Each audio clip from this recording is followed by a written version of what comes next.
Desde la calle parece una casa cualquiera, sin pretensiones, sin señales de grandeza, pero tras estos muros grises habita uno de los espacios más conmovedores de la historia de la arquitectura moderna.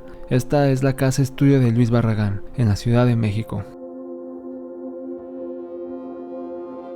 Construida entre 1947 y 1948, esta casa fue el refugio y laboratorio creativo de Luis Barragán, el arquitecto mexicano que transformó el lenguaje moderno en poesía visual.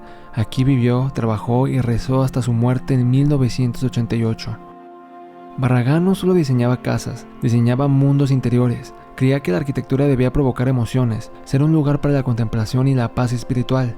Se tiene que decir que fue un enamorado de la cultura y arquitectura arábiga del norte de África, y se puede ver su influencia directa en sus primeras obras en su ciudad natal de Guadalajara, Jalisco, México.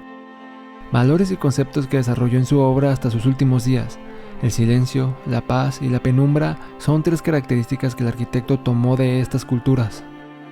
Lo primero que sorprende es su fachada, austera, cerrada y sin ornamentos. No busca deslumbrarse afuera. Aquí la belleza está adentro. Al cruzar la puerta, el silencio toma protagonismo. El angosto zaguán de la entrada funge como amortiguador del ruido y caos del exterior y la paz interior de la residencia. El distribuidor, aunque parezca un simple espacio vacío, se vuelve el articulador de la casa entre la zona privada y la zona pública. También demuestra la maestría de Luis Barragán sobre el color y la luz. Este rayo penetra entre la única abertura del espacio hacia ese muro rosa, entintando el ambiente y los demás muros blancos en un rosa pálido. Las primeras dos puertas dan hacia la cocina y comedor respectivamente, dos espacios separados puesto a que Barragán consideraba la hora del desayuno un momento de reflexión, y esto se ve en el penumbroso espacio que es el pequeño desayunador. Hay algo en el ambiente que invita a sentarse y mirar hacia la ventana en silencio. En el cuarto contiguo, ahora sí, el comedor principal. Este comedor, a pesar de seguir siendo un espacio pacífico, su escala más grande, el color rosa del muro y la mesa con más sillas indican que estaba destinado a banquetes más grandes. Sin embargo, Barragán no pierde la austeridad en ningún momento. Y así es como llegamos a la parte más abierta de la casa, la sala, un espacio hoy en día muy replicado por muchos arquitectos mexicanos. Ese ventanal minimalista en forma de cruz es quizá la postal más famosa de la casa. El arquitecto crea conexiones a través de recorridos. Para Barragán, la arquitectura era una escena, que si no generaba alguna emoción o sorpresa, entonces no servía. Es por eso que el trayecto del pasillo hacia la sala es un recorrido de remates para así descubrir el gigante ventanal que enmarca el jardín. Este jardín aparece enmarcado como una pintura natural. Esta conexión visual entre interior y exterior le da una profundidad emocional a la sala. No solo es un lugar para estar, es un lugar para mirar hacia adentro. Aquí se entiende la búsqueda artística del arquitecto en su arquitectura para la introspección. El mobiliario, en su mayoría diseñado por el mismo Barragán, es sobrio, casi ascético. Sillones recubiertos en lino, una mesa baja de madera sólida, un atril eclesiástico y una mesa con sillas tan sencillas que demuestran una vez más la sencillez del habitante. Algo remarcable es la escala del espacio. Barragán en todas sus obras siempre categorizaba la escala de un espacio según su privacidad. Los espacios públicos como una sala siempre tendían a tener una escala mayor que los espacios privados como los dormitorios.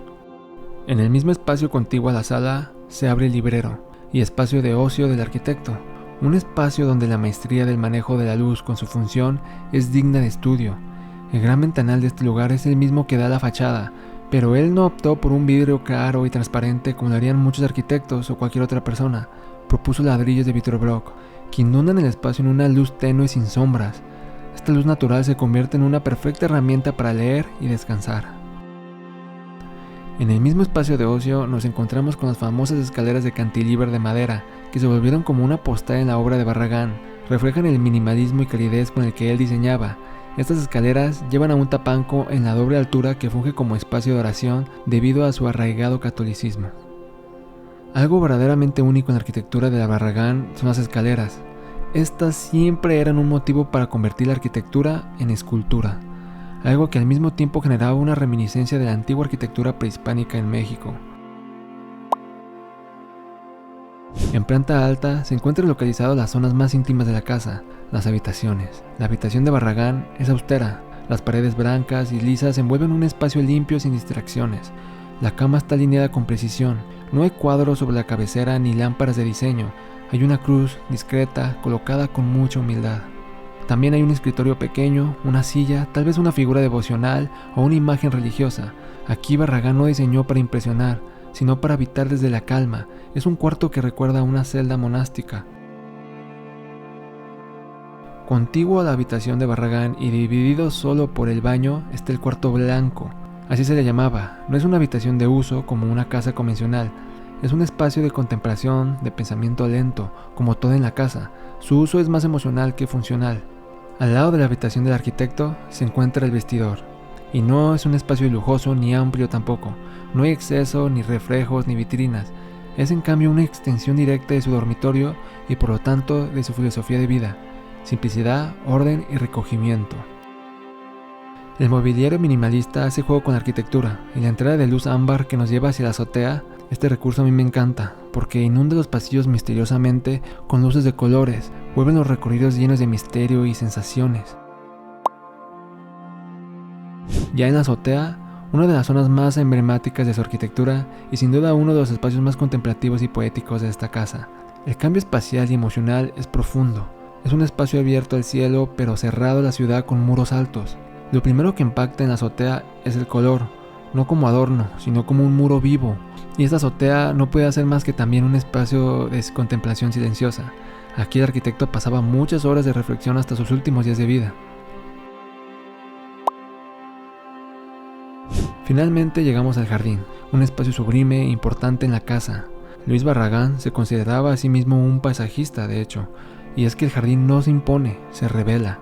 No hay simetría, no hay diseño formal evidente, lo que hay en cambio es un paisaje contenido, una naturaleza cuidadosamente domesticada, pero con apariencia muy libre.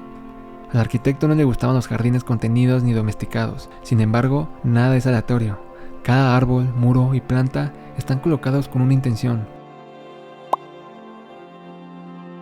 El estudio es el espacio complementario de la residencia del arquitecto. Está conectada solamente por una puerta en la sala. Desde el momento en que se entra se percibe una atmósfera densa de introspección. Todo el mobiliario fue diseñado por Barragán. Aquí fue donde en conjunto con sus arquitectos trabajaba en todos sus proyectos de arquitectura. En conclusión, la casa estudio de Luis Barragán no es solo una vivienda, ni un simple ejemplo de arquitectura moderna. Es un manifiesto espiritual construido con muros, luz y silencio. Cada espacio, desde la penumbra del vestíbulo hasta la vastedad de la azotea, está pensado para invitar a la introspección, a la pausa, al recogimiento interior. No buscó impresionar con formas espectaculares como lo hacen muchos arquitectos hoy en día, sino conmover a través del silencio, la proporción y la luz. Sus muros altos no encierran, sino que resguardan. Sus ventanas no muestran el mundo, lo enmarcan.